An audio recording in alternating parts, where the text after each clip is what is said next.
Je suis Sanou Idrissa, je suis pasteur, titulaire donc d'un bachelor de l'université Logos International de Floride. Je suis donc à la tête de la SOVICAP internationale depuis 1989. Nous œuvrons donc au milieu des enfants, adolescents et jeunes par rapport donc à l'organisation des colonies et camps de vacances communément appelées activités socio-éducatives au Burkina Faso, collectivités éducatives au Sénégal, ou encore loisirs éducatifs en République de Côte d'Ivoire. La définition même de SOVICAP, c'est services sociaux et vision internationale pour l'éducation, la culture et l'amitié entre les peuples. En abrégé, SOVICAP.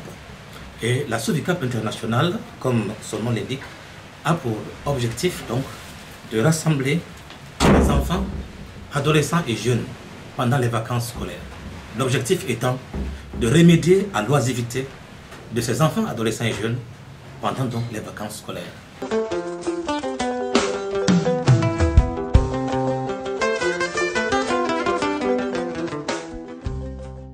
Les colonies et camps de vacances au Burkina Faso sont donc encadrés par la loi. Et quand on dit encadrés par la loi, il y a donc à peu près 3 décrets. Mais essentiellement un décret qui est donc qui porte organisation, fonctionnement des activités socio-éducatives au Burkina Faso. Et ces activités socio-éducatives ont 2 ministères de tutelle au Burkina Faso. C'est le ministère de l'Action sociale et le ministère de la Jeunesse. Et justement, le décret est conjoint, c'est un décret conjoint, Action sociale, ministère de la Jeunesse, qui fixe les conditions d'organisation, de fonctionnement, etc. Alors, au Burkina Faso, donc, je disais tantôt qu'il y a un décret, 5 arrêtés interministériels et un cahier de charges qui réglementent les activités socio-éducatives. Mais il y a aussi la typologie des activités socio-éducatives. Et dans la typologie des activités socio-éducatives réglementées par le décret en question, il y a les camps, les colonies, les clubs, les sorties d'études et bien sûr les caravanes. Et le décret portant réglementation des collectivités éducatives ou des colonies et camps de vacances au Burkina Faso stipule que tout le monde peut organiser une colonie et camp de vacances au Burkina, mais tout le monde ne peut pas diriger. Tout comme les écoles, les collèges et autres. N'importe qui peut ouvrir un collège, mais n'importe qui ne peut pas prendre la clé pour enseigner dans les classes. Les matières telles que les maths, les PC sont enseignées par des personnes qualifiées. De même, pour organiser un camp, tout le monde, le décret dit que tout le monde peut organiser les camps, mais il y a aussi une précision sur qui peut être directeur, qui peut être intendant, qui peut être directeur pédagogique, qui peut être encadreur, si vous voulez, animateur des colonies et camps de vacances. Le cahier de charge donne toutes les garanties nécessaires pour sécuriser les enfants, adolescents et jeunes pendant les camps de vacances. La nouvelle réglementation qui date de 2009, 2010, 2011, personnellement, sur invitation du ministre de l'Action sociale de l'époque, j'ai été associé à la conception, à la validation de cette nouvelle réglementation qui est en vigueur aujourd'hui. Parmi les associations organisatrices de colonies et camps de vacances au Burkina Faso, nous étions 2. Un certain Michel qui relève des forces armées nationales aujourd'hui et moi-même, qui avons donc représenté les structures. En son temps, il n'y avait pas de structure spécialisée, mais nous étions déjà en partenariat avec le ministère de l'Action sociale. Par exemple, mon premier diplôme de directeur a été donc délivré par le ministère de l'Action sociale, notamment l'Institut de formation en travail social.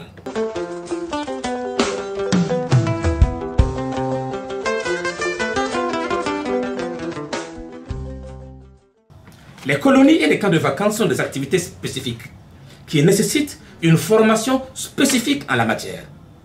Par exemple, il y a ce qu'on appelle le curricula des animateurs. C'est un curricula qui est donc produit par le ministère de la Jeunesse de Burkina Faso, notamment les CMEA, les centres d'entraînement aux méthodes d'éducation active, qui relèvent de la CONFEJES, la conférence des ministres de la Jeunesse et des Sports. Et cette cellule de CMEA-là est logée dans l'enceinte du ministère de la Jeunesse, qui est spécialisée depuis longtemps, depuis plus de 20 ans, dans la formation des animateurs de colonies et camps de vacances. Et il y a le curricula et le curricula de formation des animateurs de colonies et camps de vacances commence par le diplôme d'animateur de premier degré, ensuite second degré, ensuite animateur normal, ça veut dire animateur principal, directeur pédagogique, intendant et directeur de camp, ensuite formateur et instructeur de colonies et camps de vacances. À la SOVICAP, depuis plus de 33 ans, nous respectons les textes parce que nous avons commencé d'abord à travers d'autres structures de l'Église, c'est vrai, mais aujourd'hui nous sommes plus sous la coupole de l'Église. La SOVICAP internationale est une structure laïque, ouverte à toute personne physique, tout enfant, adolescent et jeune, 6 à 12 ans, 13 à 25 ans, 25 à 35 ans, conformément à la réglementation, peut prendre part au camp vacances sans discrimination religieuse ou encore d'autres formes de considération. Nous respectons le droit de l'enfant. Et d'ailleurs, c'est le lieu de dire qu'on ne peut pas être responsable, directeur de colonies et camps de vacances sans avoir une connaissance de l'enfant. Par exemple, personnellement, je suis diplômé directeur des colonies et camps de vacances de la République de Côte d'Ivoire. J'ai quitté le Burkina, allé payer de l'argent, me former en Côte d'Ivoire. Et j'ai un diplôme avec mention bien de la République de Côte d'Ivoire, du ministère de la Jeunesse et des Loisirs de la Côte d'Ivoire. Ce qui me permet aujourd'hui d'organiser des colonies et camps de vacances en Côte d'Ivoire sans d'autres formalités, à part le respect de la réglementation en République de Côte d'Ivoire. Il en est de même du Bénin et du Togo. Ce sont des pays que nous avons visités pendant de nombreuses années, que nous sommes allés dans ces ministères-là de jeunesse et autres pour déclarer notre structure. Et tout de suite, je ferai encore des voyages de prospection au Togo, au Bénin, en Côte d'Ivoire et au Ghana pour informer les autorités à ce niveau-là de notre arrivée. Parce qu'on ne se lève pas comme ça improviser une colonie ou un camp de vacances. Ça se prépare. Comme il est dit, qui veut aller loin, maintenant sa monture.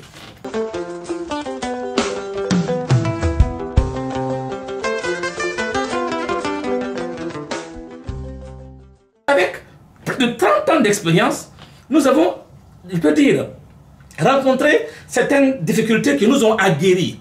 Et ces difficultés ne sont plus des difficultés en termes d'obstacles devant nous, mais plutôt, je peux dire, des aléas naturels dans l'organisation des colonies et camps de vacances. Mais ce qui peut un jour porter préjudice à l'organisation des colonies et camps de vacances au Burkina Faso, surtout à la protection des enfants, c'est le laisser-aller qui est sur le terrain. Tout le monde se focalise sur nous. Et nous faisons tout, nous nous investissons pour réglementer, pour plutôt respecter la réglementation. Pendant ce temps, il y a des individus à côté de nous qui, de rien, par exemple, si nous disons un camp Ouaga Accra à 385 000 francs CFA comme cette année, nous voyons des individus qui n'ont fait aucune déclaration de l'État, qui ne paient rien du tout, pas de taxes, rien, qui viennent copier nos destinations et dire nous partons aussi sur la destination Accra-Lomé-Cotonou. Ils ne connaissent même pas la destination Ouaga Accra, n'en parlons pas de Lomé-Cotonou. Nous les connaissons pour les avoir vus. Nous sommes quand même dans le même pays, dans la même ville, nous les connaissons. Ils disent qu'ils partent dans la même destination que nous. Ça, c'est un. De deux, ils ont souvent des complicités à un certain lieu. Il y a une négligence totale en matière d'organisation des colonies et camps de vacances. Malheureusement, cette activité est méconnue, très méconnue, même par ceux-là même qui sont chargés de faire respecter la réglementation en matière de colonies et camps de vacances. Pourquoi cette méconnaissance? Parce que vous savez qu'au Burkina Faso, l'État n'organise pas les colonies et camps de vacances. Il y a une léthargie totale au niveau de l'État par rapport à l'organisation pratique des colonies et camps de vacances. Avant ce gouvernement, je n'en tiens pas rigueur à ce gouvernement. Avant ce gouvernement, je n'ai pas vu une autorité de ce pays sortir à la télévision, rappeler à l'opinion publique l'existence du décret portant réglementation des colonies et camps de vacances au Burkina Faso. Ça ne s'est jamais produit depuis 2010-2011, année de l'adoption de cette réglementation-là. Jusqu'à aujourd'hui, je n'ai jamais vu un cadre de l'action sociale, un cadre du ministère de la Jeunesse, organiser même un débat télévisé pour informer l'opinion publique sur les enjeux des colonies et camps de vacances. Pourtant, dès qu'il y aura un drame, ce serait une question nationale. Mais moi j'ai dit, et je le répète, je n'attends pas qu'il y ait un drame pour que nous prenions à bras le corps l'intérêt supérieur des enfants, en anticipant par l'information. Parce que beaucoup de gens sont dans ce secteur par ignorance, par mimétisme, par, je peux dire, limitation, mimétisme bien sûr, mais pas par professionnalisme, ni par vocation professionnelle, non.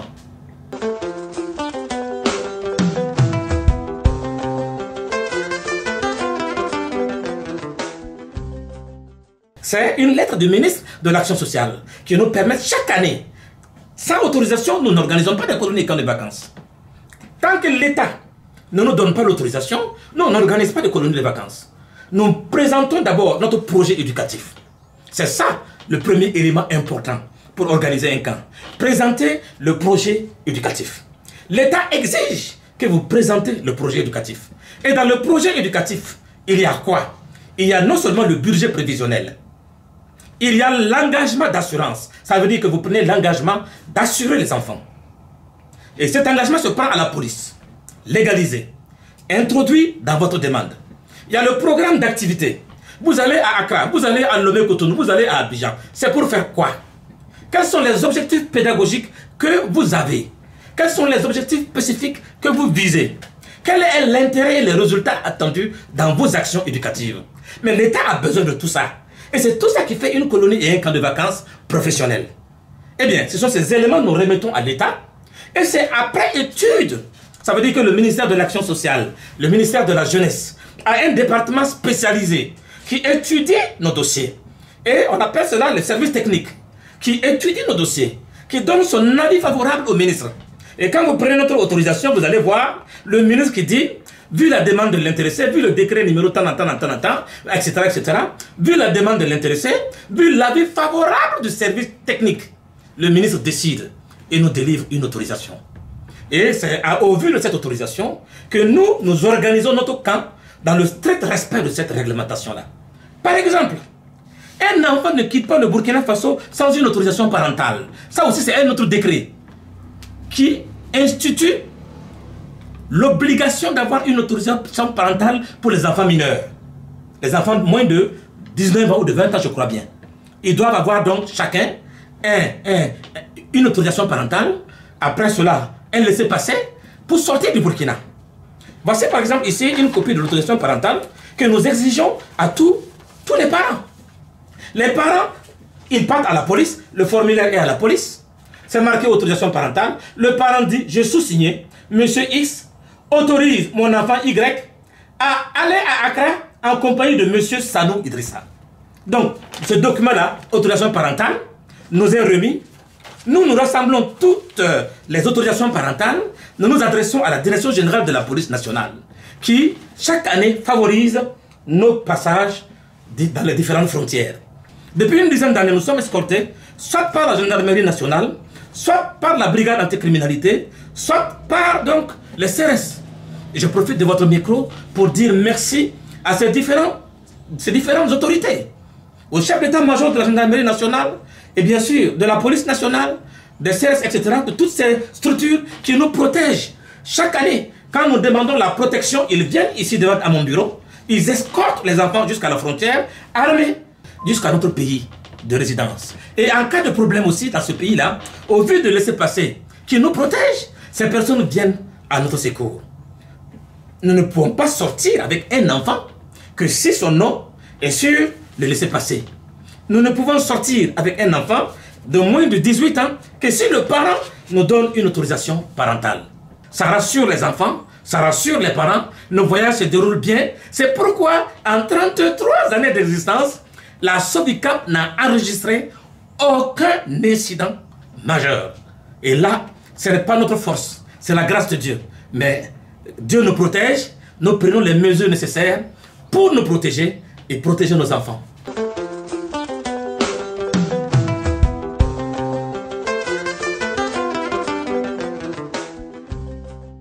Nous faisons d'abord cette activité, pas par amour pour le travail, mais c'est une vocation pour nous.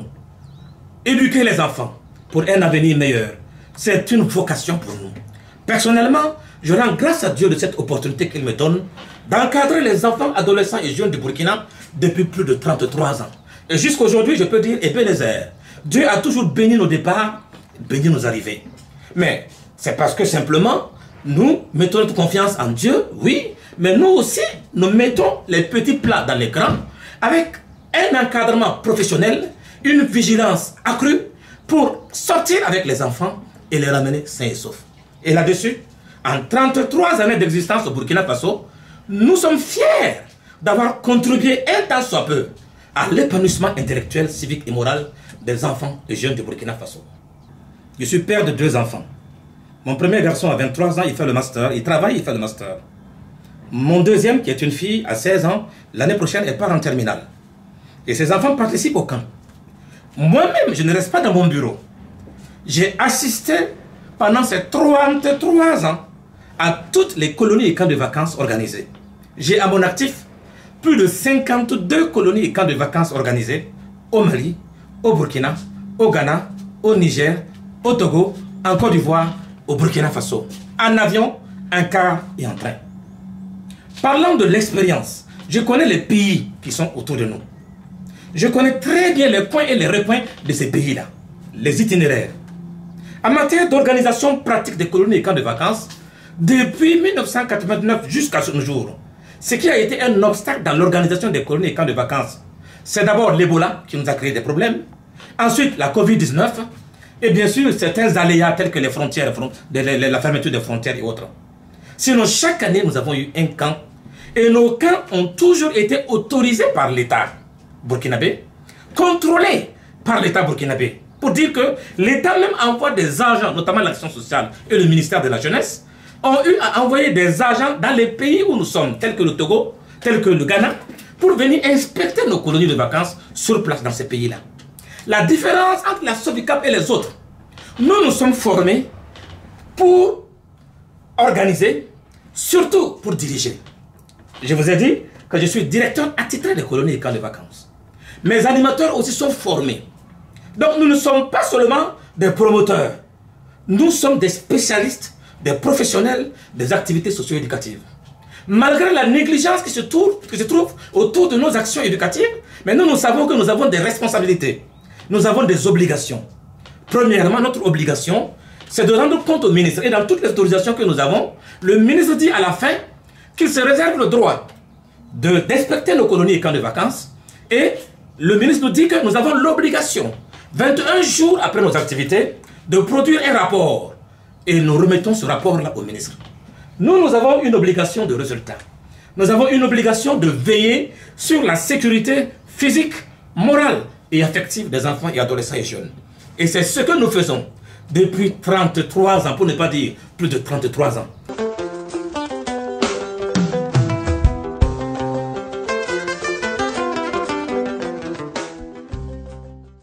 Si le problème, c'est la méconnaissance de la réglementation, mais la solution, c'est la vulgarisation des textes sur les colonies et camps de vacances. C'est permettre à la population, aux parents, de savoir qu'il y a des textes. Je demande à toutes les personnes qui interviennent, toute la chaîne qui intervient dans l'organisation des colonies et camps de vacances, à anticiper, avant les vacances, sensibiliser les parents sur la nécessité de connaître la réglementation, présenter la réglementation et également, pourquoi même pas diffuser la liste des organisateurs qui ont l'autorisation de sortir avec les enfants.